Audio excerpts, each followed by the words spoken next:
Okay, this next section is about the Yeti. I've heard of that. I think some people call it the abominable snowman too. Okay, here we go. Even the police felt afraid when they saw the footprints of the beast that attacked Lakpa Dolma.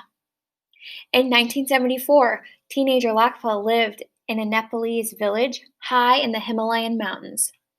Each day she climbed partway up Mount Everest to graze a herd of yaks, a type of cattle. Lakpa saw few people on the steep mountain paths. Only Buddhist monks who chose to build their monasteries far from towns and cities lived this high up. Lakpa had heard of tales of the Yeti, an ape like beast said to live in the Himalayas, but the mountains stretched for thousands of miles. She never expected to see one herself. Ooh, okay. I'm really interested in this. I've heard of the Yeti. I've also heard of Mount Everest. I know it's the tallest mountain in the entire world. I'm interested in this. Let's keep going. One day, as Lakpa grazed the herd, she noticed that the yaks seemed restless. She thought that a bear or a snow leopard might be nearby. Lakpa led the yaks to a clear, snow-fed stream. She drank herself, then watched as the yaks fed on the tough mountain grasses. Suddenly, Lakpa heard a strange, deep grunt. She whirled around as a huge, two-legged creature came rushing towards her. It was a Yeti. Terrified, she broke into a run, but it was too late. The Yeti grabbed Lakpa in its long, hairy arms. She screamed and kicked, but the Yeti was too strong. Then, without warning, the beast dropped her into the icy stream and turned on her yaks. With powerful blows, it quickly killed 3 of the enormous beasts. Lakpa crawled out of the stream and ran home as fast as she could. When the police investigated the scene, they found the Yeti's large footprints, but not the Yeti. Lakpa's story is similar to many other tales of the Yeti reported by people living in the Himalayas. Mountaineers, drawn by the challenge of exploring the world's highest mountain range, have also told chilling tales of this ape-like beast.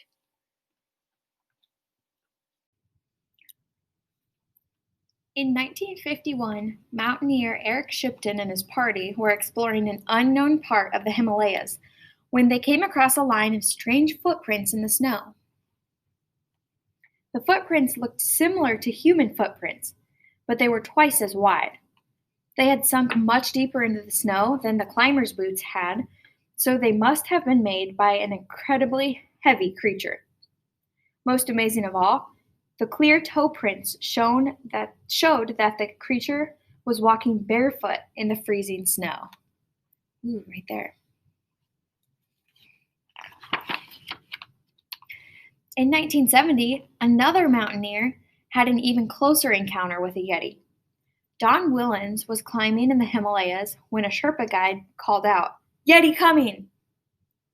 Don looked up, but he only caught a quick look at the black, ape-like figure before it disappeared behind a ridge. The next day, Don found the creature's footprints in the snow. They were about the same size as his boot prints. The Sherpa guide told him that the prints were made by a baby Yeti. This picture right here, it says it's a drawing of a Yeti based on eyewitness descriptions. Later that night, Don saw the creature again. He was looking out of his tent into bright moonlight when it came loping along. It headed for a clump of trees and began pulling the branches. Don grabbed his binoculars, but the creature suddenly noticed him and ran across the mountain and out of sight. The number of Yeti sightings caught the interest of some scientists. They studied photos and plaster casts of Yeti footprints, then compared them with other animal footprints. They decided that the Yeti prints could not have been made by a bear, an ape, an antelope, or any other known animal. Aside from footprints, little evidence for the Yeti has been found.